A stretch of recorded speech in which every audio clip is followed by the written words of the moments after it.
नमस्कार, business plus टेलिभिजनको news bulletin business टुडेमा स्वागत छ। म जीवन खड्का। सुरुमा हेडलाइन्स। संसदको सार्वजनिक लेखा समितिद्वारा नेपाली सेनालाई काठमाडौँ तराई फास्ट ट्र्याकको सुरुङ र पुल निर्माणमा दोस्रो प्री क्वालिफिकेसनमा प्रक्रिया रद्द। पुनः प्री क्वालिफिकेसन प्रक्रिया सुरु गर्न नेपाली सेनालाई निर्देशन। चाँगुनारायण नगरपालिकाको खेल मैदानमा ठेकेदार कम्पनीबाटै अवैध रूपमा बालुवा उत्खनन, जोखिममा पर्ने गरी सरकारी सम्पत्तिको दोहन।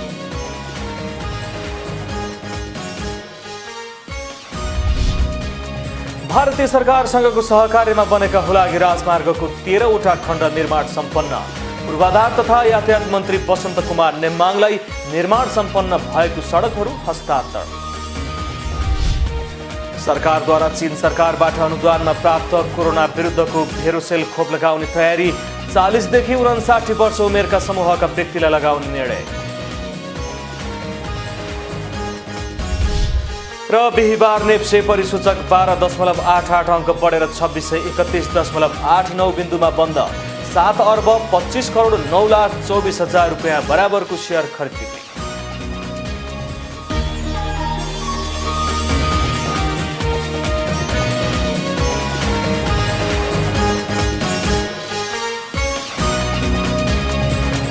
बिजनेस टुडेको सुरुमा संसदको सार्वजनिक लेखा समितिद्वारा दोस्रो प्री क्वालिफिकेसन प्रक्रिया रद्द गर्न संसदको सार्वजनिक लेखा समितिद्वारा नेपाली सेनालाई निर्देशन सम्बन्धी समाचार। संसदको सार्वजनिक लेखा समितिले काठमाडौँ तराई फास्ट ट्र्याकको सुरुङ र पुल निर्माण सम्बन्धी 2 प्याकेज मध्ये दोस्रो प्याकेजको प्री क्वालिफिकेसन प्रक्रिया रद्द गर्न नेपाली सेनालाई निर्देशन दिएको छ।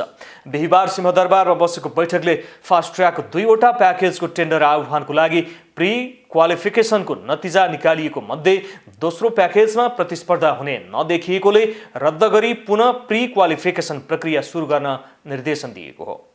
जुन प्रतिस्पर्धामा प्री क्वालिफिकेसन पछि जुन टेन्डर आह्वान गरिएको थियो त्यसमा प्री क्वालिफिकेसनबाट छनौट भएका पहिलो प्याकेजमा 2वटा र दोस्रो प्याकेजमा एउटा मात्रै कम्पनी छनौट भएको अवस्थामा चाहिँ प्रतिस्पर्धा हुन नसक्ने स्थिति पैदा भएको दोस्रो प्याकेज जुन छ एउटा मात्रै छनौट गरेको त्यसलाई चाहिँ रद्द गरेर पुनः प्रक्रिया सुरु गर्नलाई प्री क्वालिफिकेसनलाई प्रक्रिया सुरु गर्नको लागि चाहिँ निर्देशन दिने कुरा भयो।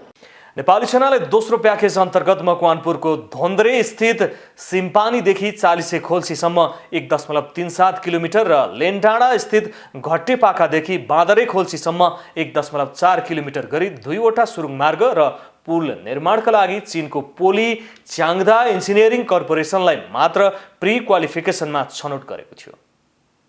चाँगुनारायण नगरपालिकाले निर्माण गर्न लागेको खेल मैदानमा ठेकेदार कम्पनीले मापदण्ड विपरीत बालुवा उत्खनन गरिएको पाइएको छ। चाँगुनारायण नगरपालिका वडा नम्बर 4 मा निर्माण हुन लागेको खेल मैदानमा ठेकेदार कम्पनी आघन्सा कन्स्ट्रक्सन प्रालीले मापदण्ड विपरीत बालुवा उत्खनन गरेको हो। ठेकेदार कम्पनीले नगरपालिकासँग भएको सम्झौता विपरीत जमिनको लेभलभन्दा करिब 25-30 फिट तल गएर बालुवा उत्खनन गरेको हो। करिब 93 रोपनी क्षेत्रफलमा निर्माण हुन लागेको खेल मैदान 2079 जेठ मसान्तसम्ममा निर्माण सम्पन्न गर्ने गरी 2077 असार 17 गते आघन्जासँग सम्झौता भएको थियो। सो सम्झौता अनुसार ठेकेदार कम्पनीले जमिनको लेभलसम्म सम्माउने र त्यस क्रममा निस्कने माटो, बालुवा तथा अन्य निर्माणजन्य सामग्रीको उत्खनन र बिक्री वितरण गर्न पाउने गरी 8 करोड 64 लाख रुपियाँमा जिम्मा पाएको थियो।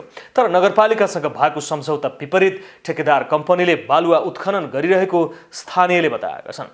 स्थानीयहरूले विश्व सम्पदा सूचीकृत चाँगुनारायण मन्दिर र सो वरिपरि रहेका बस्ती समेत जोखिममा पर्ने गरी सरकारी सम्पत्तिको चोरी निकासी भइरहेको आरोप लगाएका छन्। नगरपालिकाले चाहिँ एउटा खेल मैदान बनाउने भनेर तपाईँको टेन्डर आह्वान गरेर कसैले टेन्डर पार्यो र त्यस टेन्डर चाहिँ जमिन लेभलभन्दा मुनि चाहिँ जान नपाउने हिसाबले चाहिँ स्वीकृति दिएको थियो र त्यसको विपरीत अहिले चाहिँ यहाँ ठ्याक्कै धेरै गहिरो गएर चाहिँ माथिको बस्तीलाई शुद्ध ध्यानमा नराखे, मन्दिरको पनि ध्यानमा नराखिकन यहाँ तपाईँको चाहिँ बालुवा उत्खनन गरेर बिक्री वितरण भइरहेको छ।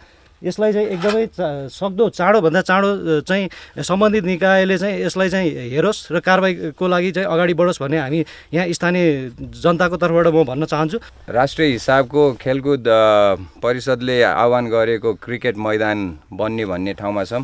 यसलाई चाहिँ यहाँको लोकल ठेकदारहरूलाई दिएको एउटा ठेक्कामा चाहिँ मापदण्डभन्दा उहाँहरू चाहिँ झन्डै 80-90 फिटसम्म तल गएर यहाँको बालुवाहरू निकालेर उत्खनन गरेर बेचबिखनमा लाग्नु भएको छ। यसको विरोध गर्दछौँ हामी। सागुनारायण नगरपालिकाले पनि ठेकेदार कम्पनी आगन्जाले यसअघि पनि बारम्बार मापदण्ड विपरीत बालुवा उत्खनन गरी बिक्री वितरण गर्दै आएको स्वीकार गरेको छ।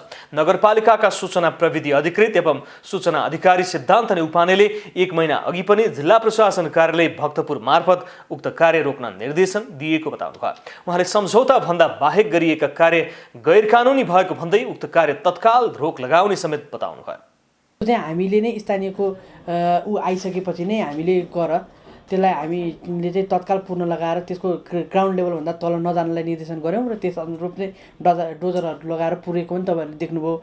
र यसरी नै भनौँ न अब सायद हाम्रो एग्रिमेन्टमा भयो भन्दा बाहेक चाहिँ सम्झौता गरेका निकायलाई सम्झौता गरिएको टिमलाई चाहिँ हामी त्योभन्दा बाहेक दिन जाने पक्षमा चामुण्डा नगरपालिका छैन। र के हो भने सम्झौता भन्दा बाहेक चामुण्डा नगरपालिका र आगन्जा कन्स्ट्रक्सन प्राली बीच भएको सम्झौताभन्दा बाहेक भएका गतिविधिहरू गैर कानुनी हुन्। बिहिबार बिहान पनि ठेकेदार कम्पनीले करिब 10 ठाउँमा जमिनभन्दा 25-30 फिट मुनि गएर बालुवा उत्खनन गरिरहेको थियो। तर स्थानीयको कडा विरोधपछि तत्काल त्यो स्थानमा डोजर लगाएर सम्म्याउने काम भएको थियो। बिजनेस टुडेमा पालो भएको छ ब्रेकको।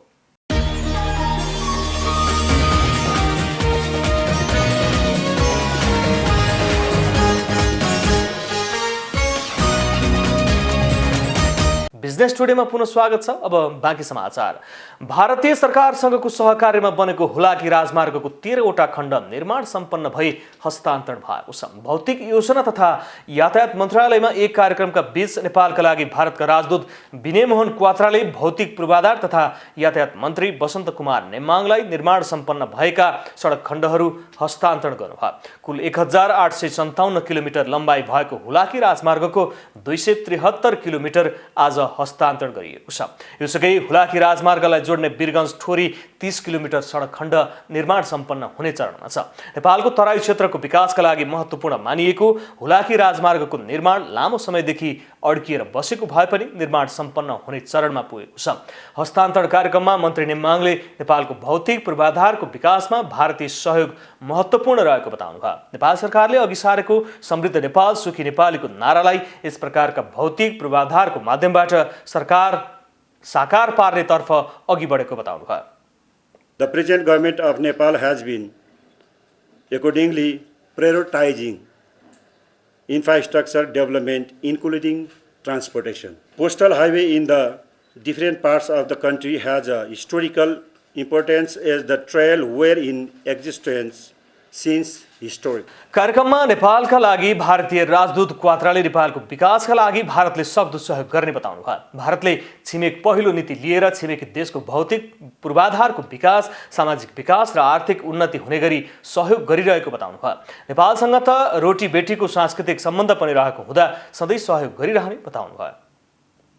आगामी महिना जनकपुर जयनगर रेल सञ्चालन हुने अवस्थामा रहेको र त्यसका लागि भारत सरकारबाट प्राविधिक र जनशक्ति सहयोग भएको पनि बताउनुभयो। यस्तै रक्सौल काठमाडौँ रेलमार्गका लागि डिपिआर तयार गर्ने काम पनि भारतीय सहयोगमा भइरहेको पनि राजदूत क्वात्राले बताउनुभयो।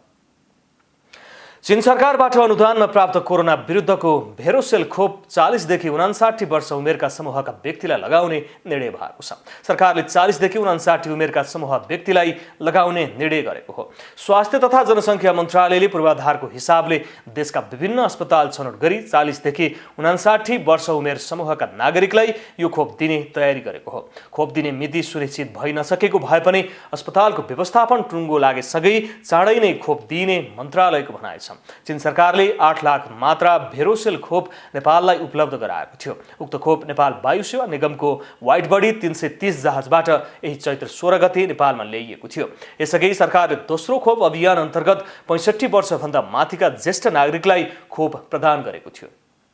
पर्साको वीरगञ्ज महानगरपालिका 4 भगवती टोलमा निर्मित चिल्ड्रेन पार्क उद्घाटन भएको 2.5 वर्ष बितिसक्दा पनि सञ्चालनमा आउन भने सकेको छैन।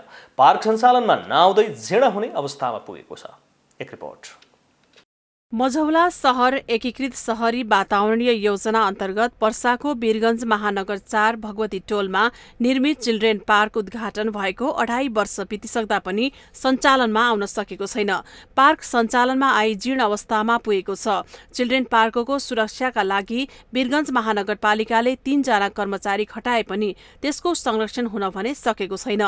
15 करोड बराबरको लागतमा निर्मित सो पार्क 2075 असोज 20 गते नगर प्रमुख विजय कुमार सरावगीले उद्घाटन गर्नुभएको थियो। त्यस लगत्तै महानगरपालिकाले पार्क सञ्चालनको लागि पटक पटक टेन्डर आह्वान गरे पनि अहिलेसम्म कसैले पनि टेन्डर सकार गरेको छैन। पछिल्लो पटक गरिएको टेन्डरमा सकार गर्नेले जम्मा गरेको 6.5 लाख रुपैयाँ धरौटी जफत गराएको तर्फ पार्क सञ्चालनमा नल्याएको नगर प्रमुखको भनाइ छ। आगामी दिनमा सो पार्क महानगरपालिकाले भाडामा सञ्चालन गर्ने जनाएको छ। गत 2.5 वर्षदेखि सञ्चालन हुन नसकेको पार्कमा टोल छिमेकका बालबालिकाहरूको रजाई छ। साथै लागू औषधि प्रयोगकर्ता र जुवाडीहरूले अखडा जमाएका छन्। पार्कमा भएका शौचालयका सामानहरू तोडफोड र चोरी भएका छन् भने प्रयोगमा नआएका कारण पार्कका विभिन्न स्थान बिग्रिँदै गएको छ। चिल्ड्रेन पार्क जुन हरेकटा मेरो जुन स्थापना भएको लगभग मेरो विचारमा 4 वर्ष 3 वर्षदेखि भइसक्यो।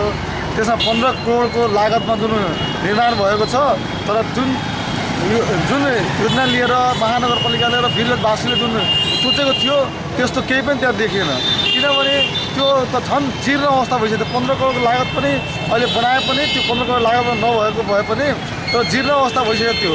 महानगरले पार्कको निगरानीका लागि भनेर 3 जना कर्मचारी समेत खटाएको छ, तर मर्मत सम्हार गरेर पार्कलाई व्यवस्थित तरिकाले सञ्चालन गर्न भने सकेको छैन। अहिले सो पार्क मर्निङ वाकको लागि मात्र खुला गर्ने गरिएको छ। पर्सा सहकर्मी नितेश कर्ण र क्यामेरामा ग्यासु मिया देवानको सहयोगमा जिल्ला ब्युरोको रिपोर्ट।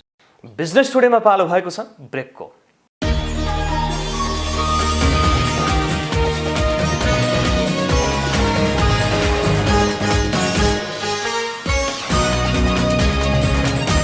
बिजनेस टुडेमा पुनः स्वागत छ। अब बाँकी समाचार। रूपन्देहीको सैनामैना नगरपालिका 2 का वडा सदस्यले नागरिकता बनाउन 10,000 घुस लिएको खुल्न आएको छ। सो वडामा बस्ने भारत प्रसाद थारूको छोरोको नागरिकता बनाउन घुस लिएको तथ्य बाहिर आएको हो। एक रिपोर्ट। रूपन्देहीको सैनामैना नगरपालिका वडा नम्बर 2 घर भएका भरत प्रसाद थारूको 22 वर्षका छोरा सोम नारायण थारूको नागरिकता बनाउन 10,000 घुस लिएको तथ्य बाहिर आएको छ। वडा सदस्य थानेश्वर गिरीले नागरिकता बनाउन 20,000 मागेको भए पनि 10,000 मा सहमत भई गत फागुन 11 गते नागरिकता बनेपछि 2 पटक गरेर पैसा दिएको भरत प्रसादले बताएका छन्। शिक्षाबाट वञ्चित थारूलाई नागरिकता बनाउन पैसा नलाग्ने भन्ने कुरा थाहा पाएपछि वडा सदस्यसँग पैसा फिर्ता माग्दा वडा सदस्य गिरीले धम्की दिएको पीडित बताउँछन्। त्यो के भन्छन् हाकिम साहबलाई बुझाउन छ 10,000 ल्याऊ म यही खातामा हालिदिन्छु भनेर 10,000। अनि तपाईहरुको चाहिँ खासमा कति मागेका थिए? तपाईले चाहिँ कति दिनुभयो? कतिमा डिल भएको? 10,000 20,000 माग्दै थिए। हजुर 20,000 भन्दै छ 10,000 ल्याऊ 10,000 मा मैले निकालेर गरिदिन्छु खातामा हालिदिन्छु। अहिले चाहिँ के भन्छन् त उनले? अहिले त बाटो हिँड्दाखेरि त्यो खसे यताउता भयो। अब गाउँमा नभन्नु, गाउँमा भन्यो भने तिमीलाई नागरिकता पनि खारिज गरिदिन्छु अनि त्यो जसले मुन्सिपलमा साइन गरेछ उसले पनि मुद्दा हालिदिन्छु। भरत प्रसाद थारू र स्थानीयहरू वडा सदस्य थानेश्वर गिरीसँग प्रत्यक्ष कुरा गरी पैसा फिर्ता गरी समस्याको समाधान गर्न चाहेको भए पनि वडा सदस्य सम्पर्कमा आउन नचाहेकोले वडा सदस्य गिरी विरुद्ध वडा कार्यालयमा निवेदन दर्ता गराएका छन्। अब हामी के हो भने जबकि यो देशमा अब प्रतिनिधि यो वडावासी भएको नाताले वडावासीमा जुन हामीलाई जनप्रतिनिधिले हाम्रै कामको लागि तपाईहरुकै काम गर्छौं भनेर जसरी चुनावमा भाग लिनुभयो र जित्नुभयो र उहाँलाई हामीले सहयोग पनि गर्यौं र उहाँले जितिसक्नुभयो र हाम्रो काम गर्नुहुन्छ भन्ने लागेको थियो। तर अहिले आएर जस्तो भरतजीको नाम आयो, भरतजीलाई 10,000 को कुरा आयो। त्यसमध्ये हामीले वडा अध्यक्षलाई भन्यौं वडा अध्यक्षजी ल बोलाइदिनुस् भन्दाखेरि हैन बोलाउन सक्दैनौं, हामीले अहिले बोलाएर काम छैन, यहाँ हामीले जिम्मेवारी लिन सक्दैनौं भन्ने जस्तो अभिव्यक्तिहरू दिनुभयो हैन। थारू समुदायको हुनुहुन्छ, उहाँसँग एउटा चाहिँ पैसा लिएको आरोप स्वयं तपाईको जसले पैसा बुझाउनु भएको हो भनेर आफैले निवेदन दर्ता गर्न वडा कार्यालयमा आउनुभएको छ। हामीसँग पनि उहाँ आउनुभयो। मैले पीडक हुँ, मैले चाहिँ न्याय पाउनुपर्छ, मलाई थाहा थिएन पहिला चाहिँ पैसा दिनुपर्छ भन्ने, नागरिकता पाउन पैसा लाग्ने रहेछ भन्ने भयो। त्यसपछि अब पछि त तपाईँको पैसा त निःशुल्क बन्छ नागरिकता भनेर अरूले भने मलाई। त्यसपछि मैले चाहिँ बल्ल थाहा भयो मलाई पैसा नलाग्दो रहेछ, मसँग बढी पैसा लिएको रहेछन् भन्ने भयो। त्यो भएको भएर मैले चाहिँ न्याय पाउनुपर्छ भन्ने कुरा छ। हामी त्यही अनुरूप नेपाली काङ्ग्रेस पार्टी र हामी चाहिँ सबै यहाँका चाहिँ जनता सबै आएर वडा कार्यालयमा हामीले चाहिँ वडा अध्यक्षज्यूलाई निवेदन दर्ता गरे। नागरिकताको विषय उठाएर नियोजित रूपमा फसाउन खोजिएको वडा सदस्य गिरीले प्रतिक्रिया दिएका छन्। वडा कार्यालयले केही दिनभित्र नै सत्य तथ्य घटनाको छानबिन गर्ने बताएको छ। निवेदन दिनुभएको छ। निवेदन चाहिँ अब पीडितले निवेदन अब यहाँ पीडित भनेर आउनुभएको, उहाँले निवेदन दिनुभएको छ। निवेदन बुझेँ यसको लागि चाहिँ अब फेरि के भन्दाखेरि यसमा अब होइन को जोडिएछन् जोडिएछैनन् होइन, यहाँ देख्ने मान्छे छन् भन्ने जस्ता कुराहरू आएको छन्। कसले देखेको होइन त्यो मान्छेलाई नै अब राखेर यसरी फेरि अझै सूक्ष्म तरिकाले चाहिँ अध्ययन गर्नुपर्छ यसलाई होइन। त्यत्तिकै अब लिएर आएर अब एउटा व्यक्तिले भनेको भरमा होइन भन्दा पनि यसलाई चाहिँ म वडा अध्यक्ष भइसकेको पनि अब आएर पाइसकेपछि यसको लागि चाहिँ अध्ययन गरेर अब चाहिँ यसलाई सूक्ष्म अध्ययन गरेर के हो कसो होइन तथ्य सत्य चाहिँ पत्ता लगाउने चाहिँ कोसिस गर्छ। जनताको लागि काम गर्ने भन्दै जनप्रतिनिधिहरू जनमत पाएर शासन सत्तामा पुग्ने गर्दछन्। तर समय समयमा देखिने यस्ता घटनाहरूले भने जनप्रतिनिधिप्रतिको विश्वसनीयता घटाउने गर्दछ। रूपन्देही सहकर्मी विमल पुरीको सहयोगमा जिल्ला ब्युरोको रिपोर्ट। म्याग्दीमा रहेका हिमाल आरोहणका लागि पर्वतारोही आउन सुरु गरेका छन्। कोरोनाका कारण 1 वर्षदेखि सुनसान आधार शिविरमा पर्वतारोहीको चहल पहल हुन थालेको हो। एक रिपोर्ट। विश्वव्यापी कोरोना महामारीका कारण पछिल्ला 2वटा सिजनमा म्याग्दीमा हिमाल आरोहण हुन सकेको थिएन। कोरोनाको खोप आएसँगै सरकारले आरोहण र अन्तर्राष्ट्रिय उडान खुलाए पश्चात विदेशी पर्वतारोही म्याग्दीमा हिमाल आरोहणका लागि पुगेका छन्। 7 समिट ट्रेकले कोरोनापछि पहिलो पटक म्याग्दी स्थित 8091 मिटर अग्लो अन्नपूर्ण हिमाल आरोहणका लागि महिला पर्वतारोही पूर्णिमा श्रेष्ठको नेतृत्वमा 17 जना आरोहीको टोली लिएर आधार शिविर तर्फ लागेको छ। पूर्णिमाले सफल आरोहण गरेमा अन्नपूर्णको पहिलो महिला आरोहीको कीर्तिमान रहनेछ। अहिले यो अन्नपूर्ण चाहिँ एकदम गाह्रो माउन्टेन भएको कारणले गर्दाखेरि पनि एकदम झन् होइन लेडिज पुगेको छैन। अनि लेडिज नपुगेको कारणले गर्दाखेरि फेरि झन् जान मन लागेको कारण हो। अनि अर्को कुरा भनेको यो किलर माउन्टेन भएर हो। यसको उद्देश्य भनेको चाहिँ एकदम आफूलाई चुनौती दिन मन लागेको, आफूलाई चुनौती दिन मन लागेको होइन। गाह्रो पनि जान सक्छ महिलाहरू होइन, एकदम के ऊ छ भनेर नै देखाउनलाई नै हो। अनि अर्को कुरा भनेको नेक्स्ट भनेको यो अन्नपूर्ण गाउँपालिका यो ऊ चाहिँ ट्रेल चाहिँ प्रमोसनको लागि। नार्च्याङबाट तेस्रो दिनमै आधार शिविर पुग्न सकिन्छ। जोखिमपूर्ण र कठिन भएकाले आरोहण गर्नेको संख्या कम छ। हालै नक्साङ्कन भएको म्याग्दीको नार्च्याङदेखि अन्नपूर्ण आधार शिविर जोड्ने मौरिज हर्गोज पदमार्गको प्रवर्धनका लागि गण्डकी प्रदेश सरकार र अन्नपूर्ण गाउँपालिकाको सहयोगमा आरोहण गर्न लागेका हुन्। पोल्यान्ड र प्रोसिया लगायतका देशका नागरिक सहित टोलीले 1 महिनामा अन्नपूर्ण हिमाल आरोहण गर्नेछन्। कोरोनापछिको नेपालको पर्यटन उकास्न आरोहणले सहयोग पुग्ने बताइएको छ। हाम्रो टार्गेट चाहिँ जब 25 दिनदेखि 30 दिनभित्रमा सकाउने टार्गेट हो। तर वेदरले साथ दिन्छ दिँदैन। अब माउन्टेनसँग त हामी लड्न सक्दैनौँ, वेदरसँग त हामी लड्न सक्दैनौँ। अब वेदरले कतिको साथ दिन्छ र हामीले पनि अब त्यहाँनिर चाहिँ नि अब क्याम्प सेटल गर्नुपर्छ। हामीले त्यहाँनिर क्याम्प 1, क्याम्प 2, क्याम्प 3 हुँदै क्याम्प 4 हुँदै क्याम्प सेटल गर्दै जानुपर्छ। अब त्यो पनि हामीले कतिको सकिन्छ, कतिको सम्भव हुन्छ। यसअघि अन्नपूर्ण प्रथम हिमालका आरोहीहरू हेलिकप्टरबाट आधार शिविर जाने गरेका थिए। मुस्ताङको कुञ्जो हुँदै आधार शिविर जाने पदमार्ग जोखिमयुक्त र घुमाउरो थियो। विक्रम सम्वत 2068 मा नार्च्याङका बासिन्दाले आधार शिविर जोड्ने पदमार्ग पहिचान गरेका थिए। गाउँपालिकाले पर्यटन प्रवर्धनका लागि काम गरिरहेको बताएको छ। हामी अन्नपूर्ण गाउँपालिकाले जति सकमला हजुरलाई सहयोग गरौँला भनेर आज बहुत खुसीको कुरा छ कि देश विदेशबाट हिमाल चढ्ने भनेर नर्थ बेस क्याम्पबाट चढ्ने भनेर आजभन्दा पहिला फर्स्ट मौरी हज भन्ने महान पर्वतारोहण चढेको रहेछन्। फ्रान्सेली नागरिक मौरिस हार्गोजले सन् 1950 जुन 3 तारिकका दिन अन्नपूर्ण प्रथम हिमालको पहिलो पटक आरोहण गर्नुभएको थियो। उनै मौरिसको नाममा पदमार्गको नामाङ्कन गरिएको छ। मौरिसले आरोहण गरेको 70 वर्षपछि पहिचान भएको नार्च्याङ हुँदै आधार शिविर जोड्ने यो पदमार्गमा पहिलो पटक पर्वतारोहण टोली त्यसतर्फ पठाइएको छ। म्याग्दीबाट सन्दीप शर्माको सहयोगमा जिल्ला ब्युरोको रिपोर्ट। साताको अन्तिम कारोबार दिन बिहीबार नेप्से परिसूचक 12.88 अङ्क बढेर 2631.89 बिन्दुमा पुगेर बन्द भएको छ। यसैगरी यस दिन सेन्सिटिभ इन्डेक्स 2.83 अङ्क बढेर 466.42 बिन्दुमा पुगेको छ। बिहीबार कारोबारमा आएका 13 उपसमूह मध्ये 9 उपसमूहको परिसूचक बढेको छ भने बाँकी 4 उपसमूहको परिसूचक घटेको छ। यस दिन व्यापार समूहको परिसूचक सर्वाधिक 8.63% बढेको छ। यसैगरी अन्य उपसमूहको परिसूचक 2.26%, विकास बैंकको 2.03% र वित्तको 1.96% बढेको छ। कारोबारमा आएको होटल उपसमूहको परिसूचक भने यस दिन सर्वाधिक 2.11% घटेको छ। नेप्सेसँगै यस दिन कारोबार रकममा पनि सुधार देखिएको छ। 218 कम्पनीको 74,208 पटकको कारोबारमा 7 अर्ब 25 करोड 9,24,000 रुपियाँ बराबरको 1 करोड 43,90,000 किता सेयर खरिद बिक्री भएको छ।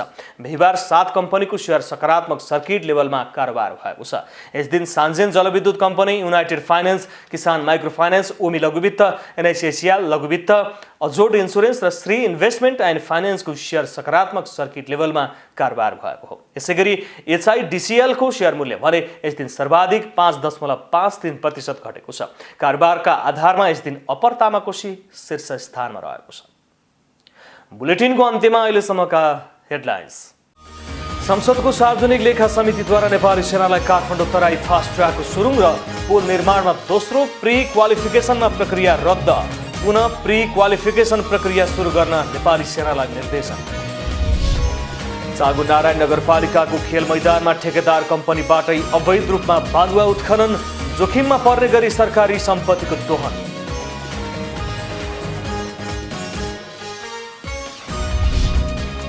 भारतीय सरकारसँगको सहकार्यमा बनेका हुलाकी राजमार्गको 13वटा खण्ड निर्माण सम्पन्न।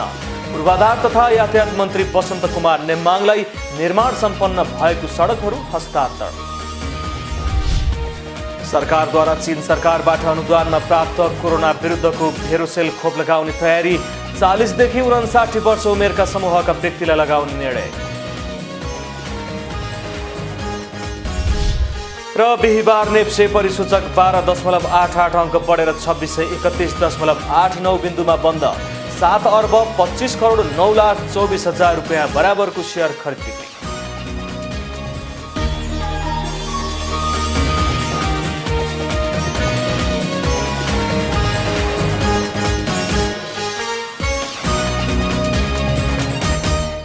बिजनेस टुडे अहिलेलाई यति नै। हेर्दै रहनुहोला business plus television. Business plus, business first. नमस्ते।